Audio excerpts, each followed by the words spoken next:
할렐루야. 네, 할렐루야. 예, 우리 주님을 찬양합니다. 여러분 오늘 읽으신 말씀은 열왕기하 3장 13절에서 27절까지의 말씀입니다. 여러분 그 어제 말씀에 이어서 한 사건을 다루는 것이죠. 이 모압과의 전쟁이고 북이스라엘과 북이스라엘 연합군, 연합군이라고 하면은 이 남유다와 그리고 에돔이 함께 모여서 이 모압을 치러 가는 데 있어서 이 어려움을 겪었죠. 바로 이 물이 없는 것입니다. 광야에서. 자, 이 상황에서 어 여호사밧이 12절에 어제 말씀이죠. 여호사밧이 여호와의 말씀이 그에게 있다. 엘리사한테 있다. 그래서 이제 그 왕들이 엘리사에게로 갑니다. 13절 오늘 본문의 시작입니다. 엘리사가 이스라엘 왕에게 이르되 내가 당신과 무슨 상관이 있나이까? 당신의 부친의 선지자들, 아버지 아합이죠. 그리고 당신의 모친의 선지자들 이세벨 입니다. 이세벨의 선지자들, 그러니까 바알과 아세라의 선지자들에게로 가소서 하니라는 말인 것이죠. 예, 이스라엘 왕이 그에게 이르되 그렇지 아니하니이다. 여호와께서 이 세 왕을 불러 모아 모압의 손에 넘기려 하시나이다 아니라. 여러분 자 보세요. 제가 이 여호람과 관련해서 아마 그 신앙이 절반짜리 혹시 기억나시나요? 네, 영상에서 네, 영상을 찍어주신 분도 이제 목사님 이렇게 찍어주시고 다들 좀 많이 도와주셨는데요. 거의 숙소에서. 네. 여러분 절반짜리 신앙, 죄를 버리는데 절반만 버리고 하나님을 믿는데 절반만 믿는 그런 모습이 또 여기서 한 번 더 확인되는 것이 바로 여러분 이 하나님이 하셨다라는 고백이 있는 거예요. 여호와께서 하셨다. 지금 이 여호와께서 새 왕을 불러 모압의 손에 넘기려 하신다. 그러니까 엘리사 당신이 나랑 너무나 상관이 있다라는 거예요. 이거 지금 여호와께서 하신 일이라는 것이 이 이스라엘 왕에게 그런 이 개념이 있는 것입니다. 그런 관념이 있는 거예요. 그런 생각이 있는 거예요. 이거 여호와께서 하신 일이구나. 이제 두려운 것이죠. 그러니까 14절에 엘리사가 뭐라고 하냐면요. 엘리사가 이르되 내가 섬기는 만군의 여호와께서 살아계심을 두고 맹세하노니 여기서 하나님은 어떤 하나님이십니까? 만군의 하나님이셔요. 여러분 전쟁의 시기에는 하나님은 만군의 하나님이시고요. 여러분 이 가뭄의 시기에는 하나님께서는 하늘과 땅 그리고 비를 주관하시는 하나님이십니다. 그렇죠? 그리고 아픈 자들에게는 하나님께서는 라파 치유의 하나님이세요. 그리고 이 모든 것들을 다스리시는 하나님이시죠. 자, 그렇게 볼 때 엘리사가 아예 그냥 아주 강력하게 말하는 것입니다. 내가 섬기는 만군의 여호와 이분이 살아계심을 두고 자기가 맹세한다. 그럼 어떻게 맹세하는가? 내가 만일 유다의 왕 여호사밧의 얼굴을 봄이 아니면 그 앞에서 당신을 향하지도 아니하고 보지도 아니하였으리이다. 여러분 엘리사가 이제 예언을 하고 하나님의 말씀을 전할 텐데요. 그 이유가 무엇이라고 합니까? 바로 유다의 왕 여호사밧의 얼굴 때문이라는 거예요. 여호사밧의 낯 때문에 이 낯을 보니 어, 내가 당신을 도와야겠네요. 만약에 그게 아니었었으면은 내가 당신을 돕지 않고 얼굴을 향하지도 아니었을 것입니다라고 말을 하는 것이죠. 여기서 보세요. 이 한 사람이 얼마나 중요한지 모릅니다. 자, 세 왕이 모였어요. 그리고 모압과의 전쟁을 해야 됩니다. 근데 이 전쟁과 관련해서 누구 때문에 여호와의 말씀이 임하는 겁니까? 한 민족 10명, 20명이 아니라 한 사람 바로 여호사밧의 얼굴 때문에 엘리사가 그 마음을 그 여호사밧의 얼굴을 보고 그것 때문에 그래 하나님의 말씀 내가 전하겠다라는 거예요. 이 한 사람이 정말 중요합니다. 제가 이제 누누이 말씀드리지만 이 새벽 이 우리 서산기식교회에 하나님 은혜를 베푸실 때 복을 베푸실 때 어떻게 보면요. 우리 이 새벽 예배 이 새벽에 기도하는 어떤 기도자의 기도를 들으시고 응답하실 수 있다는 거예요. 어떤 한 사람을 보시고 그래 네가 기도하는 거면 내가 응답해야겠다라는 것을 하나님께서 충분히 생각하시고 고려하실 수 있다라는 것입니다. 여러분 그 한 사람이 주님과의 친밀함이 한 가정, 한 가문, 한 일가 친척들 중에 한 명일 수도 있고요. 한 교회의 한 명일 수도 있고요. 그리고 한 지역의 한 명일 수도 있습니다. 그러니까 한 명의 이 하나님 앞에서의 그 정말 겸비하고 하나님과 친밀한 그 한 사람의 기도가 그 지역 공동체를 변화시킬 수도 있고요.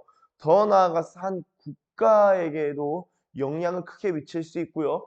더 나아가서 한 민족 공동체에도 큰 영향을 미칠 수 있는데요. 여러분, 이 지금 여호사밧 하나님 앞에서 나름 선하게 행했던 여호사밧의 얼굴, 여호사밧 때문에 이런 은혜가 임하는데, 이 생각해 보시면은 이 창세기에도 이 아브라함의 예가 있죠. 창세기 12장 2절 3절 제가 읽도록 하겠습니다.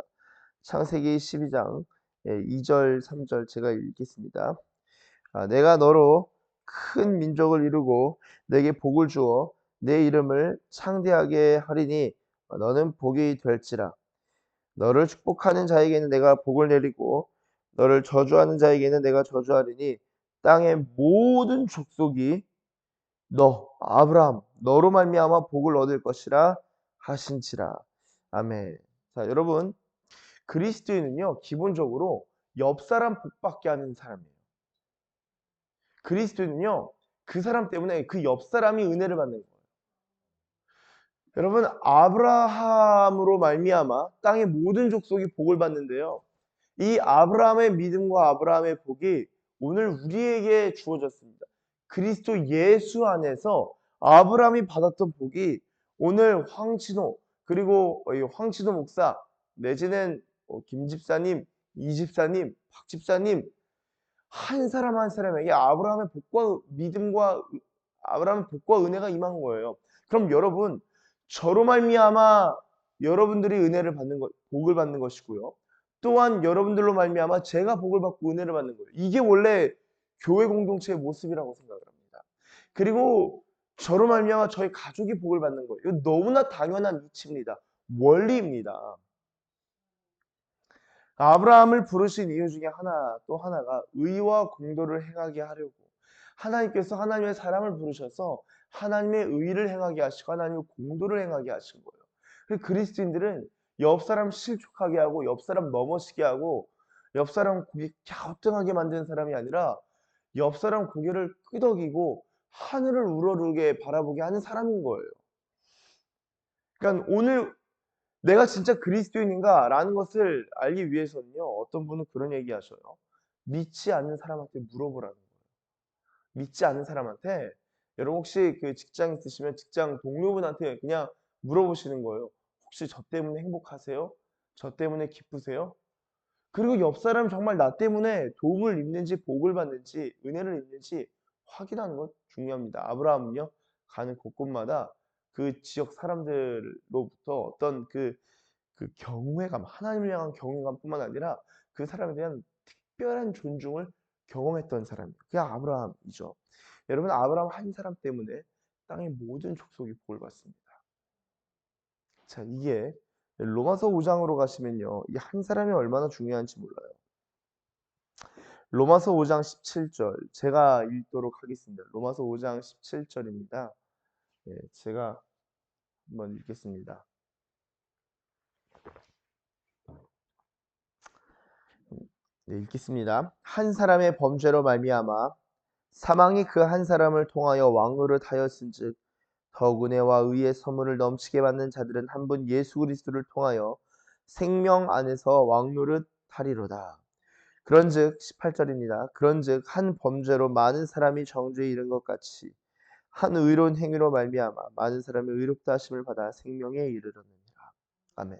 여러분, 사망이 이 인류에 있어서 인간 역사에 있어서 사망의 문제가 어떻게 시작됩니까? 한 사람이에요. 자, 그러면은 이 우리의 인간 인류에 있어서 구원과 의로움이 어떻게 시작됩니까? 한 사람, 한 분, 예수님을 통하여 시작되는 것입니다. 여러분, 이 한 사람이 이 범위가 더 커지면은 이렇게 사망과 생명의 문제에 있어서도 이 한 사람과 연관되는 것이구나라는 것을 알 수 있죠. 그렇게 볼 때 저희의 기도가 사실 굉장히 강력한 거예요. 저희의 기도가 사실 너무나 놀라운 거예요. 이 한 사람의 기도가 온 세상을 바꾸나 그 이제 제 아내가 이제 학교를 다니니까 이제 교수님이 그런 얘기를 하셨다고 해요. 교수님이 뭐 본인이 얼마나 이제 대단한 사람인지 이제 그 신학과 교수님이시긴 한데 아내는 경영학과 교수님이세요. 그러니까 본인은 연대 신학과고 아내는 연대 경영 교수. 근데 아내 IQ가 165래요. 그리고 여성 CEO들 이사장 모임에서 이사장이 막 그런 막 이야기를 하세요. 신앙은 굉장히 진보적이신 걸로 알고 있습니다. 신학적으로나. 사실 목회자이기보다는 교수시고 신학 또 일반 대학에서 신학을 가르치시니 굉장히 진보적이시죠. 그러면서 수업을 하는데 그런 얘기를 하셨다고 해요. 절대로 세상을 바꿀 생각을 하지 말라. 안 바뀐다. 본인이 좋은 책 30권을 쓰고 그리고 그 우리나라의 대기업에 있는 총수들을 데리고 여행을 하셔요. 이렇게. 왜냐면은 이탈리아 피렌체 이런 데 완전 전문가이시니까 하고 그리고 기업 뭐 얼마 전에는 뭐 오리온가 가서 그 총수 그 몇 명 모인 자리에 가서 여기에 투자하세요. 그래서 투자했는데 크게 돈을 벌었다. 뭐 그런 본인이 볼 때 또 인도 전문가세요, 그분이. 인도 철학하고 인도 불교 뭐 그런 얘기를 하셨다고 해요. 근데 세상을 전혀 안 바뀐다. 아무리 해도 안 바뀐다.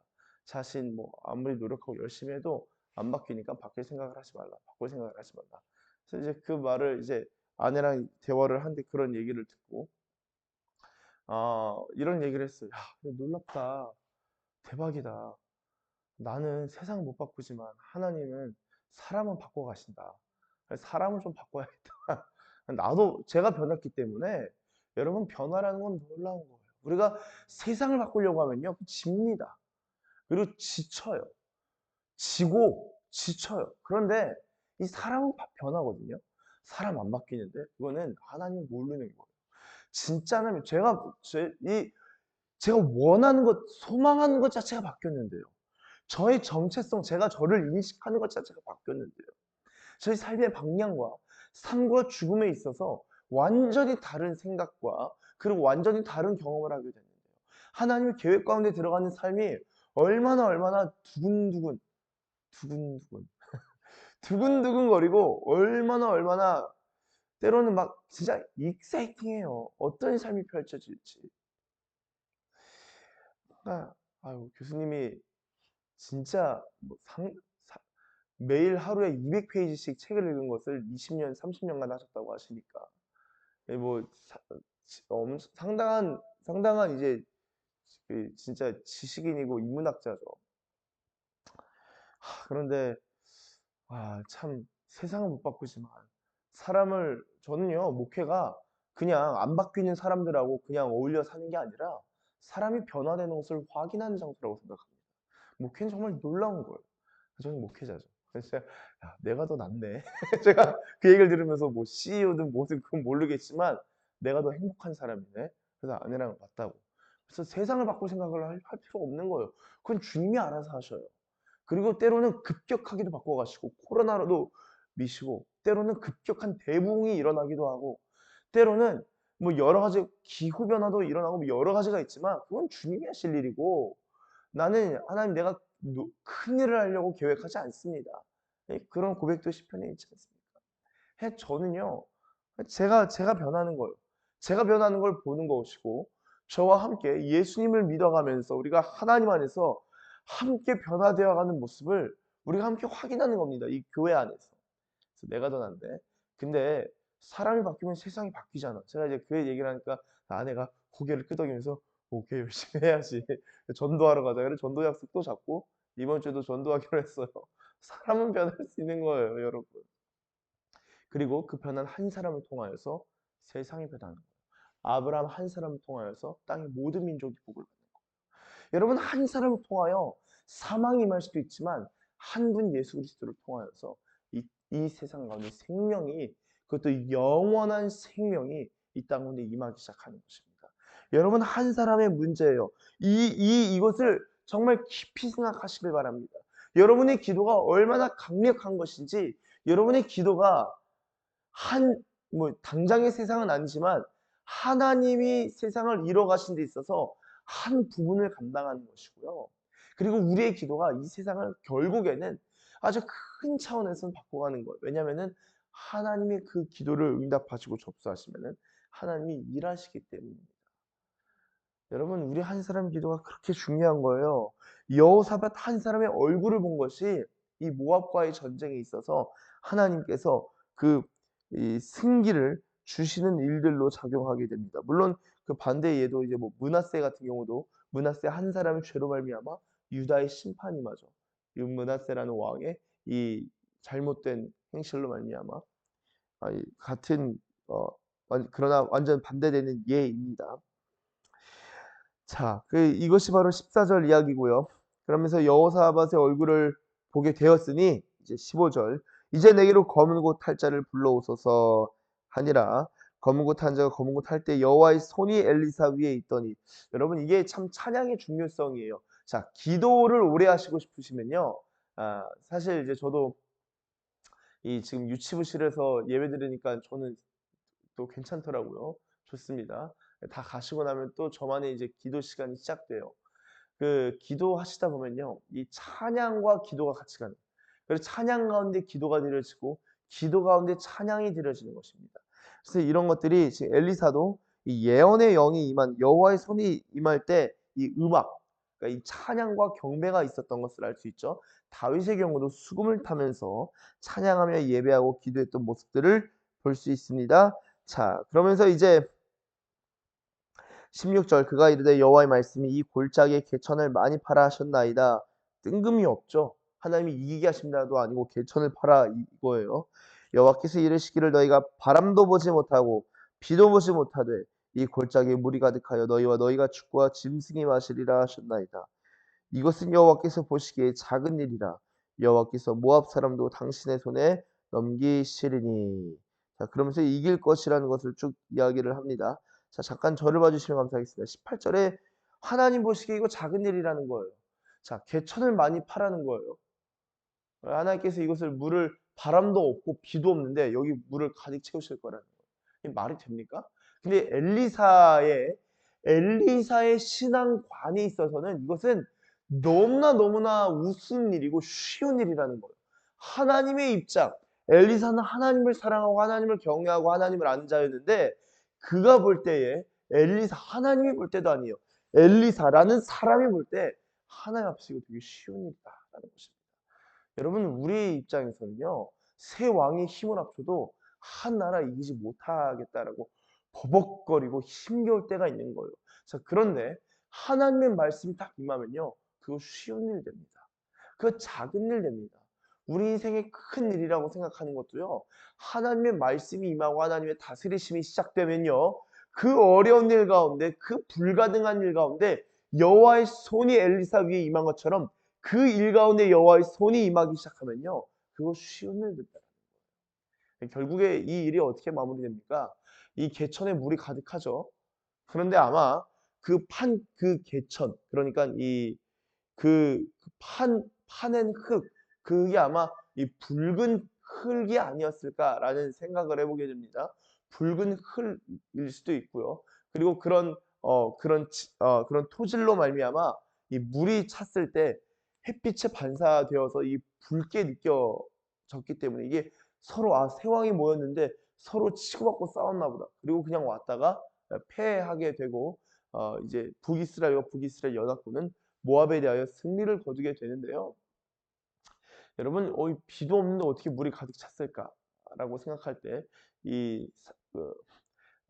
산악 지형에서 아마 이슬들이 내려서 그냥 오는 것밖에 생각은 할 수 없는데 그 양이 상당히 많고 그리고 우리는 비를 기대하는데 땅에서 샘이 솟아오르는 그 양이 평소보다 훨씬 더 이 압도적으로 많았기 때문에 그 물들을 가득 채웠을 것이다라고 그 개천을 그 또랑을 다 가득 채웠을 것이라고 생각해 볼 수 있겠죠. 여러분 우리가 승리를 생각한다면은 당장에 비가 내리고 물을 받아서 물을 마시고 이길 거라 생각하는데 하나님은 그 인간이 할 수 있는 방법을 때로는 차단하실 때도 있어요. 하나님이 하나님 되심이 하나님 되심을 드러내시기 위하여서 내가 여호와다 만군의 여호와이심을 드러내기 위해서 때로는 인간의 방법들을 차단해 나가시는 방법을 택하시기도 합니다. 그러나 그런 방법들이 우리 눈에서는 불가능하고 이해가 되지 않지만 하나님께서는 그런 일들을 통하여 하나님의 영광을 드러내시고 결국에는 우리에게 승리를 주심으로써 다시 한번 영광을 드러내신 일이 오늘 본문 가운데서 확인할 수 있는 것이죠. 여러분, 이런 일들이 언제 일어났습니까? 20절에 아침이 되어 소재 드릴 때에, 그냥 단순히 아침이 아닙니다. 소재 드릴 때에, 상번제이죠. 아침 예배 드릴 때죠. 그러니까 지금 이 소재 드릴 때, 하나님 앞에 예배할 때에, 그리고 하나님 앞에 엎드릴 때에 그때의 물이 에돔 쪽에서부터 흘러와 그 땅에 가득하였다라고 적고 있습니다. 여러분, 우리가 이 매일의 반복된 일상 예배 가운데 자리할 때에 하나님께서 또한 주님께서 일들을 일어나 가시는 것들을 보게 될 줄로 믿습니다. 이 새벽에 아침 상번제, 새벽 상번제 드릴 때에 하나님께서 우리 가운데 필요한 일들을 일으키시고 또 하나님께서 우리 가운데 승기를 주어 주실 줄로 믿습니다. 그러한 은혜를 저와 여러분들 가운데 하나님께서 베푸시기를 기뻐하시고 또한 결국에는 이 모압에 대해서 승리하는, 우리의 삶에 있어서 승리하게 되는 그러한 은혜를 주실 줄로 믿습니다. 이러한 복이 저와 여러분들 가운데 충만하시길 예수님의 이름으로 축복합니다. 기도하겠습니다. 하나님 감사합니다.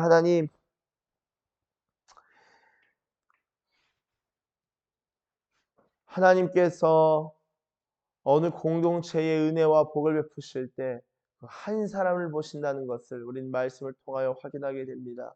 주님, 우리가 세상을 바꿀 수는 없고 한 공동체를 뒤집어 엎기에는 우리가 역부족이나 하나님, 세상을 변화시키는 자들이기 전에 내가 변화되고 또한 옆 사람에게 말씀을 전하고 그 은혜 가운데 들어감으로 세상이 아닌 사람을 변화시키는 그러한 하나님의 사람들로 세워 주시옵소서. 또한 하나님, 그렇게 우리를 인도하실 때에 한 사람 한 사람 우리의 기도를 통하여서 주께서 일하시고 응답하실 줄로 믿습니다.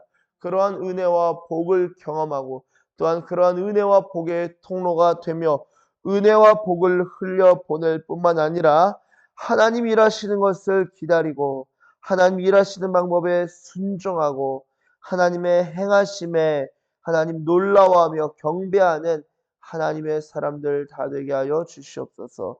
감사합니다. 주님, 그렇게 인도하실 우리 주님을 찬양하며 예수님의 이름으로 기도드립니다. 아멘.